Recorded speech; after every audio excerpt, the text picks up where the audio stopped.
Today we're going to be taking a look at a chest rig that will allow you to carry everything that you need for your standard pickup game or for a 40-hour event like MK2 West, and that is the Mark II chest rig. What's up, Airsofters? My name is Lane, and welcome to the Baby Warrior. We're here to help you have a better time both on and off the airsoft field through our educational content. And if you enjoy these sort of videos, I'd love it if you joined our community, then that subscribe button down below, and while you're at it, make sure to hit that bell icon next to it for updates. We post brand new videos every single Friday. So today I have with me Corey from Gun Gamers. Why don't you tell us a little bit about Gun Gamers for those of you who have not heard of you so far? So Gun Gamers is another informative channel on YouTube, and we talk about pretty much all things airsoft and milsim, and even dabble a little bit in the speedsoft. We definitely like to criticize our gear, and the Mark II is definitely something that I want to talk about. Yeah, so the Mark II is used by, typically if you're going for an impression, they're used by Russian Special Forces, specifically like FSB A and B. However, it has been widely adopted by a lot of airsofters for, Russian kits or just for general freestyle kits. Because it's, as you can tell, it's designed kind of like a NATO chest rig, and that's because the original design is of Western design.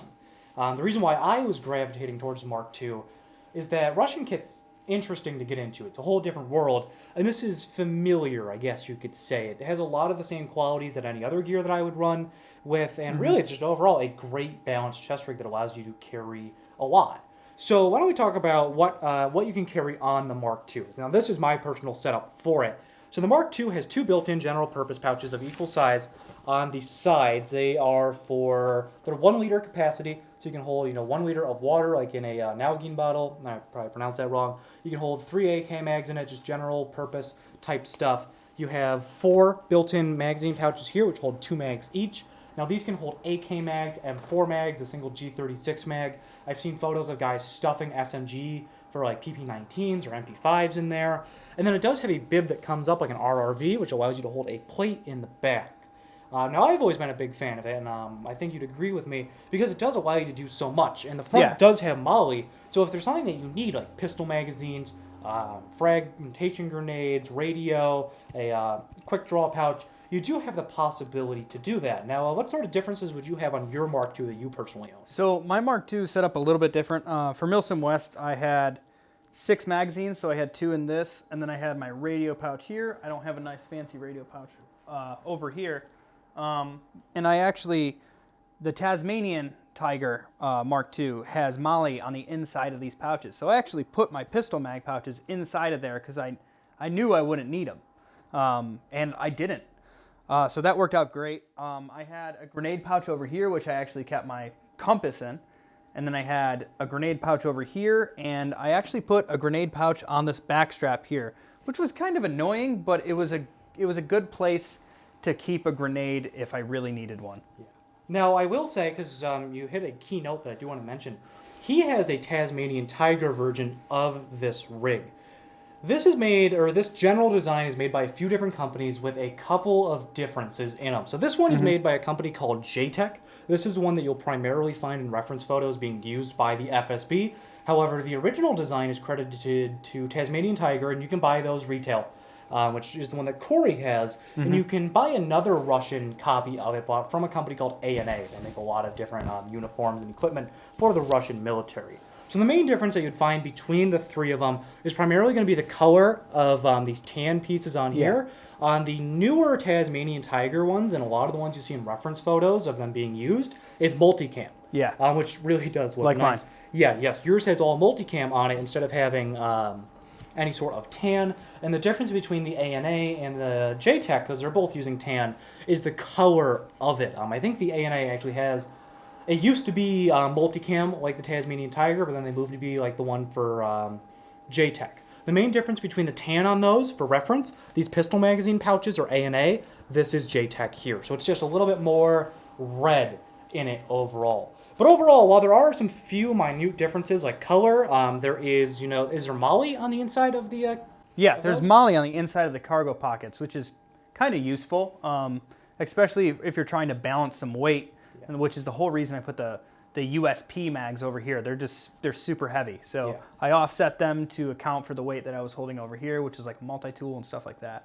Yeah, so you have so much space, and something that is it's not a plate carrier, so you don't have to worry about all the bulk. You don't have to worry about anything on your back. So if you want to run like an assault pack or something like that, which is what I like to do with this for longer games, it allows you to carry everything that you're going to need in such a generally low profile. The one disadvantage I have found about the Mark II design overall, and this could just be because I throw a bunch of crap on the front, kind of sucks to lay down in.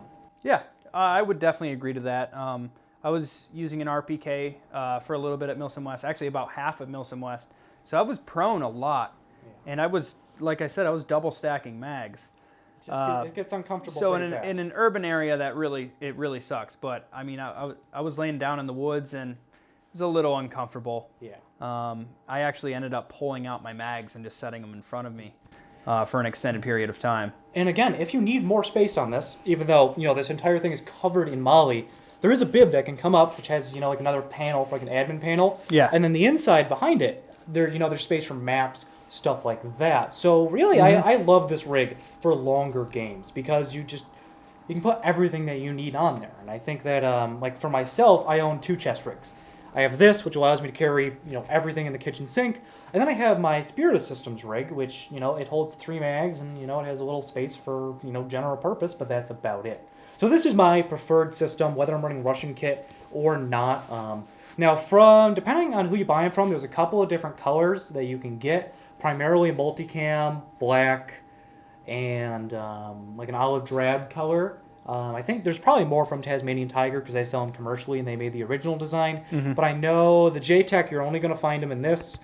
I've seen them in tan too. Yes, I know you can get from Tasmanian. Yeah, and you can get from A&A. You've got a couple of options as well. So overall, if you're looking for a chest rig that allows you to carry a lot, I love this rig. I think that it does everything that I need it to for an extended game, and because it has moly, you have options. You can put whatever you want on there.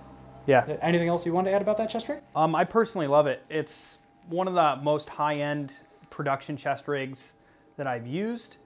I paid about $156 for mine, which is pretty pricey, but when you compare it to stuff like the D3, that's a pretty good deal because you get to carry a lot more stuff and you get a rig that, in my opinion, right out of the box can do a little bit more. It does more than something. I mean, the D3 does serve a slightly different purpose, don't get me wrong. Yeah, but for sure. I mean, same thing with the Spirit Systems. For mine, because again, you can't buy the JTech commercially, I think I paid this one, because this one was issued, if I remember correctly. I think I paid $160, but for my my second run one from there's a company called OST Front importing them for a while. I think I paid $130 for that. So they are kind of pricey, but if you're looking for Russian kit, they're actually not that bad, considering that a D2 is like $600, especially if you buy plates with it. But overall, yeah, I think that they're overall just a great design, and they're good for other impressions as well. Now for sure. About it. I think the Germans use it. The Germans use it. The Germans use the Tasmanian Tiger. Yeah. And I think the Spanish use it. I think the Spanish do use it. They use G36s for some kits. Yeah. But yeah, guys, that was just some of our opinions about the Mark II. If you can find them, the A&A you can buy from Russian retailers like Gray Shop, Tasmanian Tiger. You can find them from a variety of sellers across the world. The JTechs are a little bit hard to find. I'd recommend checking out like Red Alliance or the Russians General Interest Group. But yeah, I mean, we absolutely love this chest rig, and if you're interested in doing longer, like 40-hour games, I think that you would really enjoy it as well if that's what your kit calls for.